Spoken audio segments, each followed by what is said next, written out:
Students, Physical Education, Class 11th, Unit 9, Psychology and Sports. First, we will discuss the topic of this unit. There are 6 topics in this unit. So, first topic is meaning and importance of psychology in physical education and sports. Second topic is meaning of growth and development. Third topic is developmental characteristics at different stages of development. Fourth topic is problems of adolescent. Fifth topic is management of adolescence problems. और last topic is Jung's classification of personality.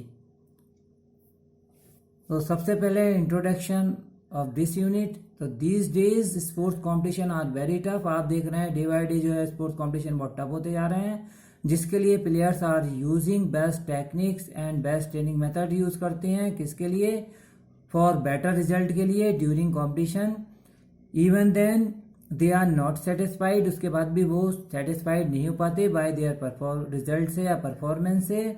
दस the importance of psychology was realise in physical education to give best possible result of players. The knowledge of sports psychology की जो knowledge है help करती है coaches के लिए, physical teachers and players के लिए to stress anxiety and methods to control anxiety level को कंट्रोल करने के लिए. तो एंजाइटी क्या होता है? एंजाइटी को यदि हम डिफाइन करें तो एंजाइटी नर्वसनेस होती है किसी भी पर्सन की. इट आल्सो हेल्प करती है to tackle various problems of life. This chapters will help to understand the importance of psychology in our life and especially in the field of physical education. तो सबसे पहले हमारा था meaning and definition of psychology. यदि हम यहाँ पर meaning of psychology देखें तो साइकोलॉजी जो है ड्राइव हुआ है फ्रॉम लैटिन वर्ड से साइक एंड लोगस, विच मीन्स होता है soul study. Soul study means आत्मा का अध्ययन. Today psychology is considered as the science of behaviour के रूप में कंसीडर की गई है. दिस डेफिनेशन जो है पास हो चुकी है थ्रू मैनी स्टेजेस से. अर्लियर जो इसको सबसे पहले इसको कहा गया साइकोलॉजी वाज कंसीडर्ड की गई as the science of soul. सबसे पहले साइंस ऑफ सोल कहा गया इसको. Later is was believe to be science of conscious of mind कहा गया. Now is it is recognise as science of behaviour. यदि हम कहें कि साइकोलॉजी को यदि हम डिफाइन करें तो व्हाट इज साइकोलॉजी? तो psychology is the science of behaviour, science of human behaviour. तो साइकोलॉजी को कहेंगे कि psychology is the science of human behaviour. अब यहाँ पर 2 डेफिनेशन दी हैं 2 साइकोलॉजिस्ट के थ्रू. तो सबसे पहले जो डेफिनेशन दी है वो मैकडोगल ने दी है. तो अकॉर्डिंग टू मैकडोगल के अनुसार है psychology is the positive science of conduct of behaviour. तो इसको हम कहेंगे मनोविज्ञान व्यवहार के आचरण का सकारात्मक विज्ञान कहा है इन्होंने. नेक्स्ट क्रो एंड क्रो ने यहाँ पर सेकंड डेफिनेशन दी है. तो इन्होंने कहा है कि psychology is the science of behaviour, science of human behaviour and it's relationship. तो इन्होंने कहा है कि मनोविज्ञान मानव व्यवहार और उसके संबंध का विज्ञान है. तो ये आपकी मीनिंग और डेफिनेशन थी साइकोलॉजी की. नेक्स्ट इसमें आता है मीनिंग ऑफ स्पोर्ट्स साइकोलॉजी. जैसे हमने साइकोलॉजी का मीनिंग पढ़ा कि psychology is science of human behaviour, लेकिन यहाँ पर जो स्पोर्ट्स साइकोलॉजी का जो मीनिंग आता है तो sports psychology is the branch of psychology की ब्रांच है विच डील करती है. ये क्या डील करती है? विद पॉजिटिव बिहेवियर को डील करती है. किसके? ऑफ स्पोर्ट्स पर्सन के during training and competition period to increase performance को, उसकी परफॉर्मेंस को इंक्रीज करने के लिए. नेक्स्ट इसमें आता है इंपॉर्टेंस ऑफ स्पोर्ट्स साइकोलॉजी. तो को यदि हम डिफाइन करें importance of sports psychology in the field of sports. अब इसका जो स्पोर्ट्स की फील्ड में क्या इंपॉर्टेंस है? तो फर्स्ट इंपॉर्टेंस है ये क्या करती है? इंप्रूव करती है परफॉर्मेंस के लिए. तो the knowledge of sports psychology help the improve performance of players by scientific way modify behaviour को मॉडिफाई करके. नेक्स्ट सेकंड जो इसका इंपॉर्टेंस है motivations and proper feedback of player. तो proper motivations and proper feedbacks enhance the performance of players की performance enhance होती है. Next है चेक ओवर डिक्लाइन परफॉर्मेंस. तो इसका इंपॉर्टेंस क्या है? इसके साइकोलॉजी के थ्रू जो उसकी डिक्लाइन हो रही है परफॉर्मेंस में, जो कमी आ रही है, उसको भी हम नॉलेज गेन कर सकते हैं। तो knowledge of sports psychology help करती है to control the check the decline performance, thus helpful for players and coaches. Next जो इसका इम्पोर्टेंस है, अंडरस्टैंडिंग लर्निंग रेट, कि जो हम ट्रेनिंग दे रहे हैं वो उसको लर्निंग रेट क्या है उसकी, कितना वो सीख रहा है, तो वो भी इसमें हेल्प करती है। The knowledge of sports psychology help to understand the learning rate of a sports person. Next जो है हमारा इसका जो इम्पोर्टेंस है, तो मॉडिफाइंग बिहेवियर, तो ये मॉडिफाई करती है बिहेवियर को। तो स्पोर्ट्स साइकोलॉजी हेल्प करती है इन द मॉडिफाइंग बिहेवियर को मॉडिफाई करने में ऑफ अ स्पोर्ट्स पर्सन के, विच हेल्प करती है in the improvement of result को इम्प्रूव करने में, and bring better adjustment in various situation में वो अपने बेटर एडजस्टमेंट कर सकता है। नेक्स्ट है improve mental ability of sports person, तो इसके थ्रू क्या है, स्पोर्ट्स साइकोलॉजी क्या है, इम्प्रूव करती है the mental abilities of the sports person, thus it benefits players of developing the personality. Next है control behaviours of a sports person के जो बिहेवियर को भी कंट्रोल करती है। तो sports psychology develop proper behaviour during competition. और next है आपका ओवरकमिंग द स्ट्रेस, तो ये क्या करती है स्पोर्ट्स साइकोलॉजी का नेक्स्ट इंपॉर्टेंस है, knowledge of sports psychology help to overcome stresses and reduce the tensions of players, thus enhance performance and develop self confidence develop करती है। नेक्स्ट जो इसका है डेवलपिंग गुड रिलेशनशिप, तो स्पोर्ट्स साइकोलॉजी क्या करती है, प्रमोट करती है क्लोज रिलेशनशिप को विद अदर्स टीम्स मेंबर्स के साथ। It help in the overall performance and good team effort. Next जो इसका इंपॉर्टेंस है अंडरस्टैंडिंग द नीड्स, हमारी नीड्स क्या है, आवश्यकता क्या है, उसको भी समझने में ये हेल्पफुल है। तो sports psychology help to understand the needs of the sports person, thus prospective problems can be sorted out well in advance। और लास्ट इसका इंपॉर्टेंस है बेटर सिलेक्शन ऑफ प्लेयर्स, तो द नॉलेज यदि हमें है स्पोर्ट्स साइकोलॉजी की of sports psychology, तो ये गाइड करती है the coaches of better selection of players के लिए। तो ये हमारे देयर आर 11 हमारे जो पॉइंट्स थे जिसके थ्रू हमने एक्सप्लेन किया इम्पोर्टेंस ऑफ स्पोर्ट्स साइकोलॉजी के लिए। और next topic is meaning of growth and development. तो व्हाट इज ग्रोथ, यदि हम ग्रोथ को डिफाइन करें, ग्रोथ इज यूज फिजिकली होती है growth, generally it is related to an individuals, ये जो रिलेटेड होती है इंडिविजुअल के size, height and change in weight. Indeed changes in quantitative aspect are included in the scope of growth।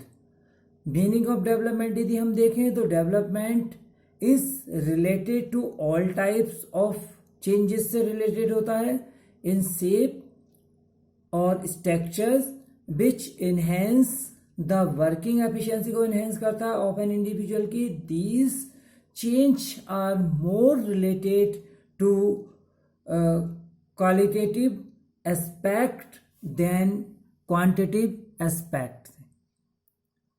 Next इसी में जो आता है, जो टॉपिक आता है वो आता है developmental characteristics eight different stage of growth and development. आप देखते हैं कि इस जो टॉपिक में आपको बनाना है कि जो हमारी डेवलपमेंटल जो कैरेक्टरिस्टिक्स हैं उसको डिफरेंट पार्ट्स में इन्होंने क्लासिफिकेशन किया है। तो उन डिफरेंट स्टेजेस में तो एक चाइल्ड जो है या एक पर्सन का जो है वो जो डेवलपमेंट किस टाइप से होता है वो यहाँ पर उसको इन्होंने शो किया है। तो हम यदि इसको देखें तो there are following developmental characteristics होती हैं, विशेषताएं होती हैं एट डिफरेंट स्टेज में ऑफ डेवलपमेंट के।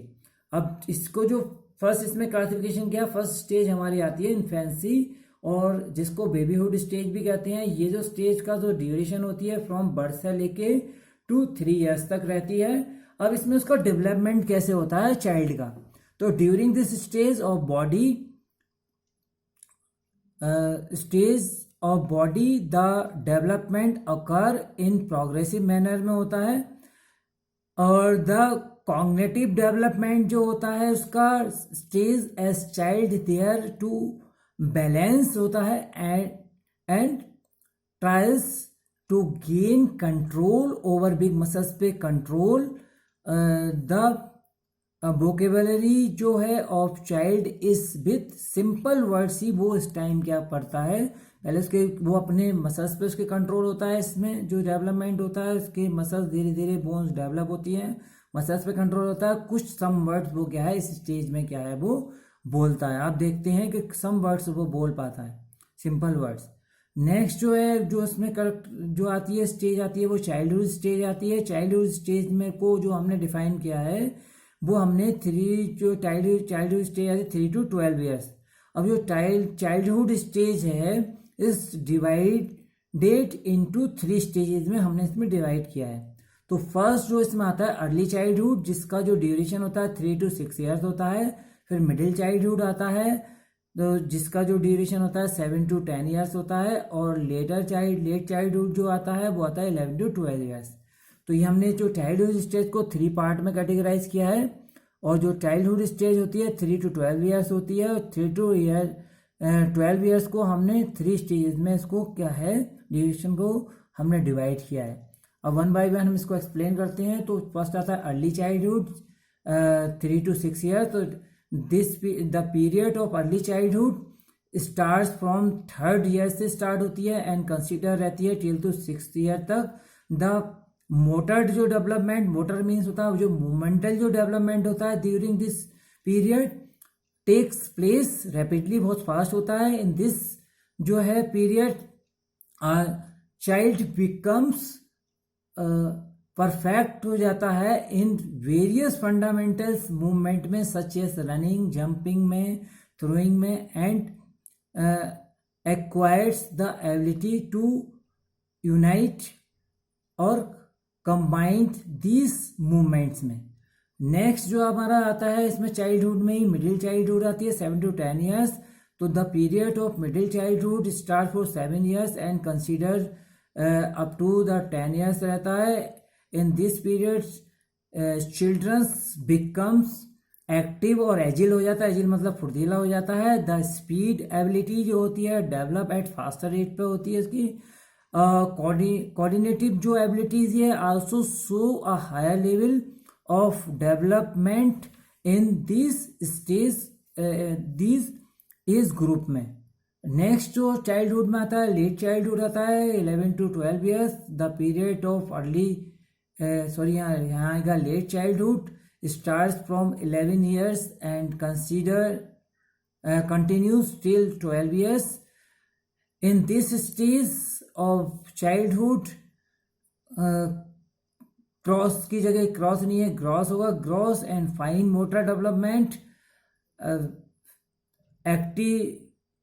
activate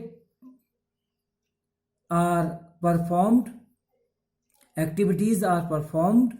The activities like football, basketball, badminton, TT, tennis, athletics, etc. Developed at a faster rate than in the middle childhood period से। Next जो आप इसमें स्टेज आती है वो है एडोलेसेंस स्टेज। जो एडोलेसेंस स्टेज है वो आपकी ड्यूरेशन रहती है 13 to 19 years.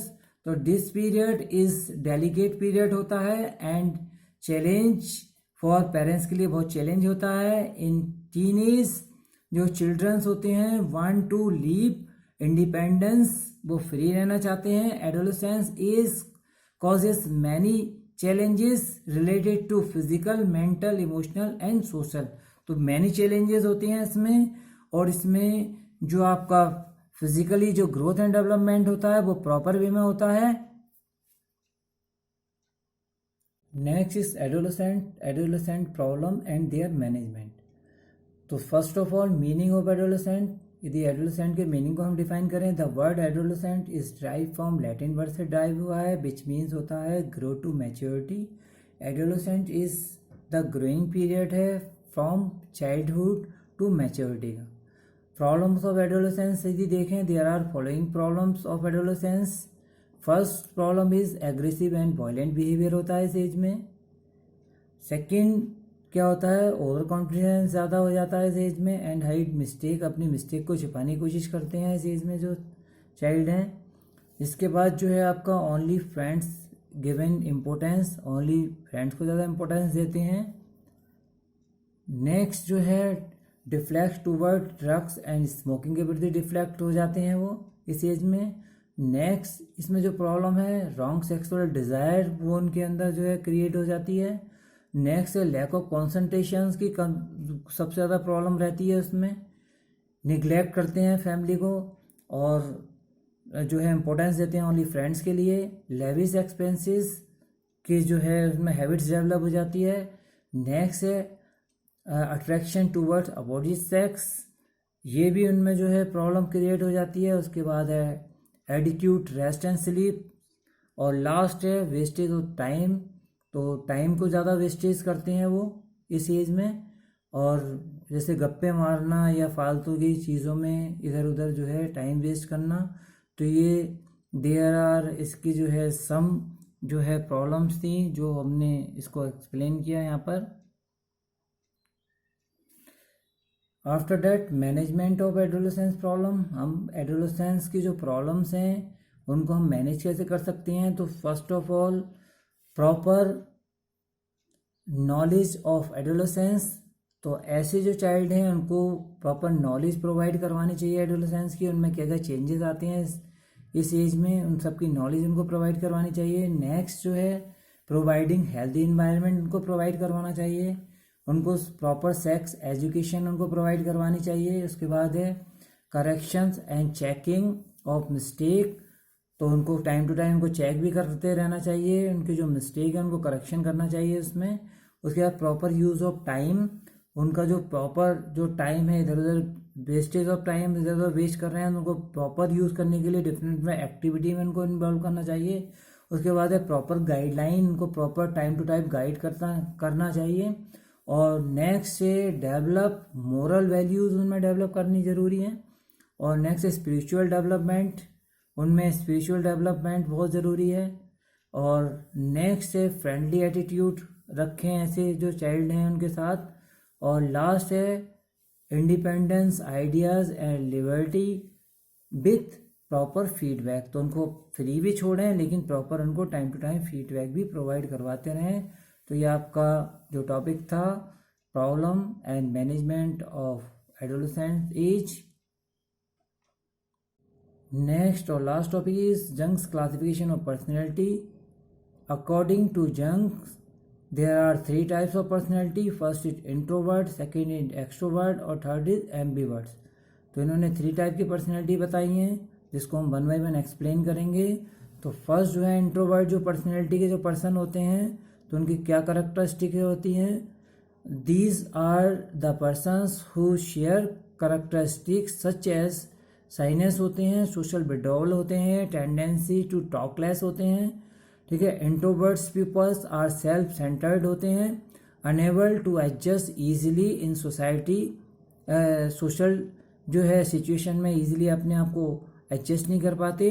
They are future oriented होते हैं, very sensible and rigid in ideas होते हैं इनके। नेक्स्ट एक्सट्रोवर्ट है, जस्ट अपोजिट होते हैं ये इंट्रोवर्ट के। दीज पीपल्स हैव टेंडेंसी होती है टू बी फ्रेंडली होते हैं ये, टॉकटेटिव होते हैं एंड सोशल इन नेचर में ये सोशल होते हैं। Extrovert persons interact with external world, they express their feeling openly, इनकी अपनी जो फीलिंग है उनको ओपनली शेयर करते हैं उनको। दे टेक डिसीजन क्विकली, बहुत जल्दी डिसीजन लेते हैं। They are not affected easily by difficulties, से जल्दी ये अफेक्टेड नहीं होते। नेक्स्ट जो थर्ड टाइप है एम्बिवर्ट्स पर्सनैलिटी आती है, तो there are only few person ही आपके होंगे हु आर प्योर इंट्रोवर्ट होंगे जो, और प्योर एक्सट्रोवर्ट होंगे। द रिमेनिंग जो मेजॉरिटी होती है ऑफ पर्सन्स की पोसेसेस बोथ द क्वालिटीज और traits of introverts and extroverts. Such persons are called, जिसको कहते हैं ambiverts। तो ये आपका लास्ट टॉपिक था जिसको हमने डिफाइन किया। Thank you very much.